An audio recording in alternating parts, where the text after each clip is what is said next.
RIP à Jean Pormanov. De toute façon, moi j'habite en Suisse, donc je ne suis pas rémunéré. Pour ceux qui pensent que je veux profiter de la mort d'une victime, parce que ma vidéo, elle va faire plus que 1 minute une, et même si j'étais rémunéré, j'aurais parlé de ce problème, de la tournure que devient Internet. Dans le passé, dans les années 80-90, la technologie, elle n'était pas autant évoluée que maintenant. Donc, lorsqu'une personne connue décédait et qu'il y avait des hypocrites qui se disaient ses amis, ah ce gars c'était la famille, c'était mon frère, on ne pouvait pas le prouver. Lorsque Tupac il est décédé, il a fait une longue liste et il a accusé toutes les personnes qui l'ont trahi. Mais on ne pouvait pas le prouver. Maintenant, la technologie, elle a évolué. En plus de ça, comme la technologie a évolué et les temps ont avancé, les êtres humains sont encore plus inhumains, ils sont encore plus débiles, ils sont dotés d'un téléphone à la main, ce qui fait qu'ils filment tout et n'importe quoi. Ils pourraient même filmer un cadavre juste pour l'amour du divertissement, juste pour avoir de l'attention et des vues. Ce qui est bien avec tous les imbéciles de maintenant, les influenceurs, les streamers, c'est qu'ils filment absolument tout, même les preuves les plus incriminantes.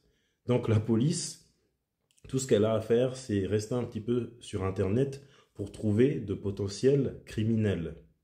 À propos des amis de Jean Pormanov, les preuves sont là, les preuves sont éparpillées à travers Internet, qu'ils sont responsables de sa mort. Ils l'ont humilié, ils l'ont torturé, ils l'ont frappé, ils l'ont vomi dessus, ils l'ont craché dessus, ils ne le laissaient même pas dormir. Et lorsqu'il est en train de se battre pour sa vie, qu'il est en train de ronfler fort, ce mec-là, Owen, a préféré lui jeter une bouteille dessus et de regarder sur l'écran le nombre de dents qu'il recevait. En plus, ce pauvre homme se faisait manipuler, il subissait du chantage, car Owen, il l'a sorti de la rue et lui disait que s'il ne fait pas ce qu'il veut, il va justement le jeter à la rue, que en plus il disait qu'il gagnait pas mal de revenus en torturant Jean Pormanov, parce que c'est ça, c'est malheureux, c'est ça que devient le divertissement de maintenant, c'est de torturer une personne qui est vulnérable. Et non, Kik, ce n'est pas une plateforme inconnue du grand public, enfin peut-être chez les Français, mais c'est une plateforme très connue chez les Américains, parce qu'il y a pas mal de streamers, d'influenceurs américains très problématiques. Lorsqu'ils se font bannir de Twitch, ils sautent sur Kik, parce que Kik, ils sont assez souples. Ils sont assez souples avec les polémiques. C'est sûrement pour ça que ce qui est arrivé à Jean Pormanov, ça passait sous les radars, en parlant des Américains, des streamers, influenceurs américains qui sont très problématiques. Il y a ce malade mental FuziTube, qui est vraiment prêt à tout pour avoir de la lumière. Une fois, il était à l'aéroport, il a croisé une jeune femme, ils discutent, il est en train de filmer ça sur Kik, ils sont en train de discuter les deux, et elle lui avoue qu'elle est une victime de trafic sexuel. Voilà, il lui fait un petit don. Puis par après, les deux s'éclipsent.